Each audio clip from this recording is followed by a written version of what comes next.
Hello everyone, welcome to Sonal's kitchen. આજે બનાવીશું તહેવારોમાં દાદી નાની વખતથી બનતા વાનવા કે ફાફડા. આ ફાફડા ઝડપથી બની જાય છે અને ખૂબ જ સ્વાદિષ્ટ બને છે. તો ચાલો રેસીપી જોઈ લઈએ. અહીંયા મેં 2 વાટકી ચણાનો લોટ લીધો છે અને અડધી વાટકી ચોખાનો લોટ લીધો છે.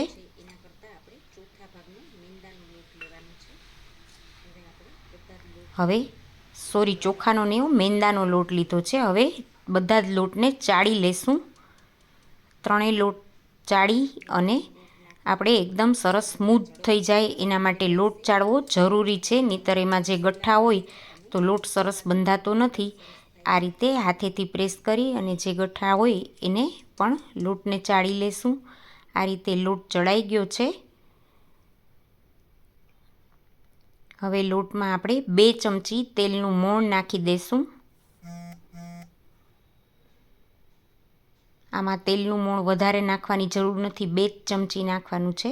સ્વાદ પ્રમાણે મીઠું નાખી દઈશું. 5 ચમચી હિંગ નાખી દઈશું અને અડધી ચમચી અજમા લીધા છે. અજમાને આ રીતે હાથેથી ક્રશ કરીને નાખી દઈશું.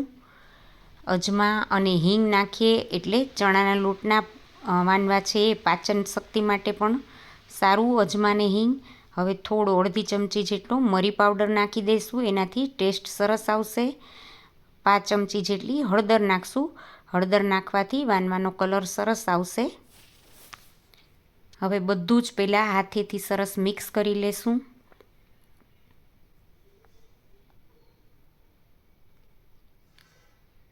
આ રીતે બધા મસાલા અને તેલને ચણાના લોટમાં અને મેંદાના લોટમાં બધું સરસ મિક્સ કરી હવે આપણે એમાં થોડું થોડું કરી અને પાણી નાખી અને કઠણ લોટ બાંધવાનો છે. એકારે બધું પાણી નાખવાનું નથી, થોડું થોડું આ રીતે પાણી નાખતા જાશું અને લોટને આ રીતે ભેગો કરતા જાશું.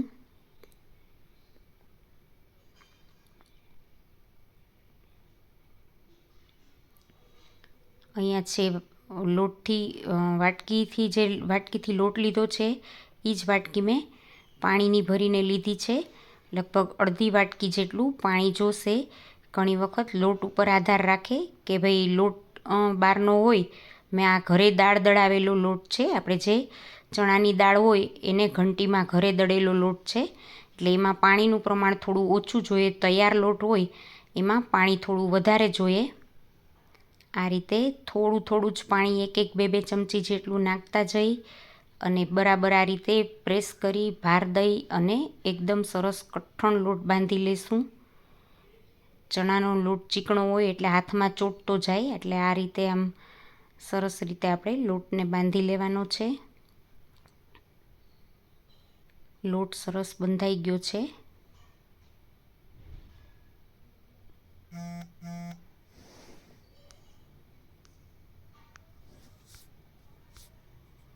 હવે અડધી વાટકી જેટલું જ મારે પાણીનો ઉપયોગ થયો છે.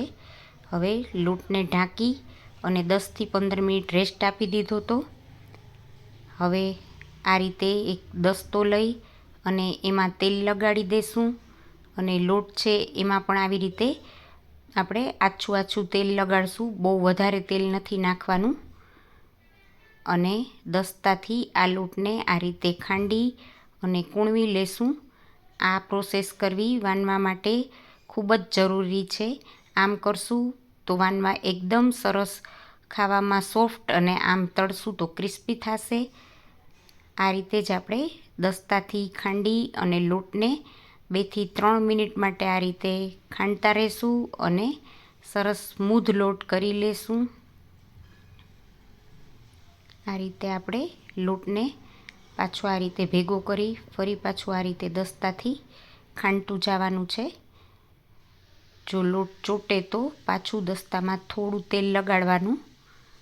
પાછું આ રીતે હાથેથી ભેગો કરી દઈશું અને દસ્તાથી ખાંડી અને એકદમ સરસ સ્મૂધ લોટ કરી લેશું. લોટનો કલર ધીમે ધીમે ચેન્જ થવા માંડ્યો છે. આ રીતે એકદમ સરસ સોફ્ટ લોટ થઈ જશે. આ રીતે દસ્તાથી ન કરવું હોય તો તેલ અને પાણીવાળો હાથ કરી અને હાથેથી પણ લોટને ટીપી શકાય, પણ જૂની પદ્ધતિ આ જ છે એટલે આ રીતે જ આપણે લોટને ટૂંપશું. દસ્તા વડે સરસ લોટ કૂણો થઈ ગયો છે. હવે હાથમાં આ રીતે થોડું તેલ લઈ અને હવે સરસ પાછો લોટને એકદમ સરસ કૂણવી લેશું. કઠણ લોટ બાંધેલો હતો એ એકદમ જો સોફ્ટ થઈ ગયો છે. આ રીતે વાસણમાં ચોટે નહીં એવો સરસ સ્મૂધ લોટ થઈ જવો જોઈએ. હવે વાનવા માટેનો આપણો લોટ પરફેક્ટ તૈયાર થઈ ગયો છે.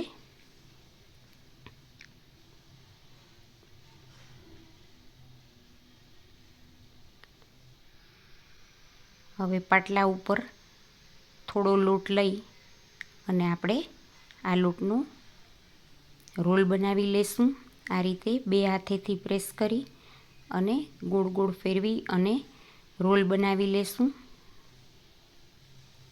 બીજો જે વધારાનો લોટ છે એને ઢાંકીને રાખી દેવાનો. આ રીતે એક એક રોલ કરી અને એના લુવા કરી લેશું.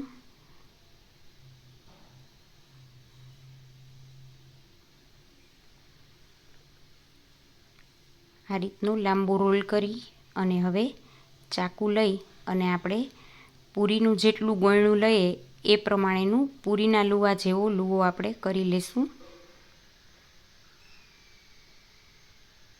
આ રીતે ચાકાની મદદથી એક સરખા લુવા કરી લેશું. આ રીતે એક સરખા લુવા પહેલાં કરી લીધા હોય તો આપણને વણતા પણ વાર ન લાગે અને બધા જ વાનવા એક જ સાઈઝના અને એક જ સરખા બને. આ રીતે આપણે લુવા કરી લીધા છે. હવે એમાંથી એક લુવો લઈ અને આ રીતે હથેળીમાં રાખી અને આપણે એનું સરસ સ્મૂથ ગોયણું કરી લેવાનું છે. આ રીતે જ આપણે બધા ગોયણા તૈયાર કરી લેશું. પહેલાં બધા જ ગોયણા કરી અને ઢાંકી અને રાખી દેશું અને પછી એમાંથી એક એક ગોયણું લઈ અને આપણે વાનવાને વણી લેશું.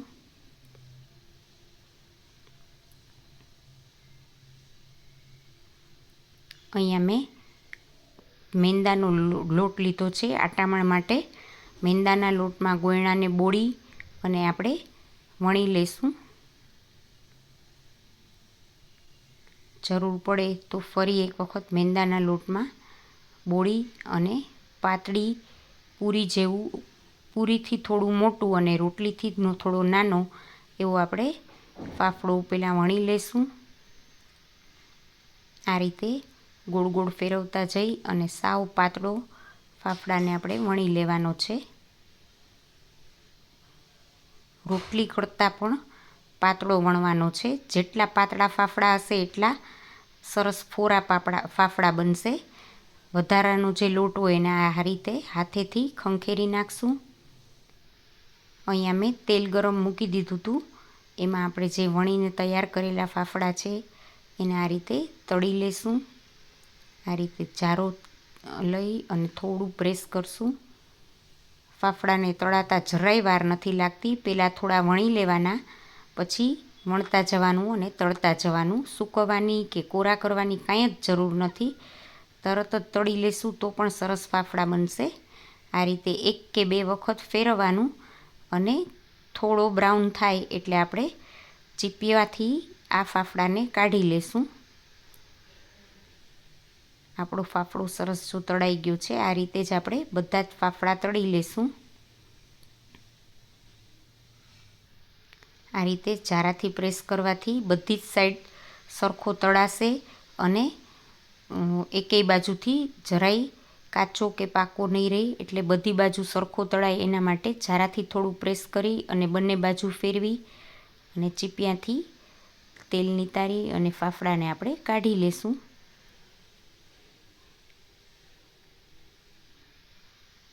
આ ફાફડા સ્વાદમાં ખૂબ જ સરસ બને છે અને 10 થી 12 દિવસ સુધી આપણે આ ફાફડાને સ્ટોર કરી શકીએ છીએ. આ રીતે સરસ ફાફડા તૈયાર થઈ ગયા છે. તૈયાર છે ફાફડા કે વાનવા જરૂરથી ટ્રાય કરજો. જો તમને આ રેસીપી સારી લાગે તો લાઈક કરજો અને ચેનલને સબસ્ક્રાઈબ કરવાનું ભૂલતા નહીં.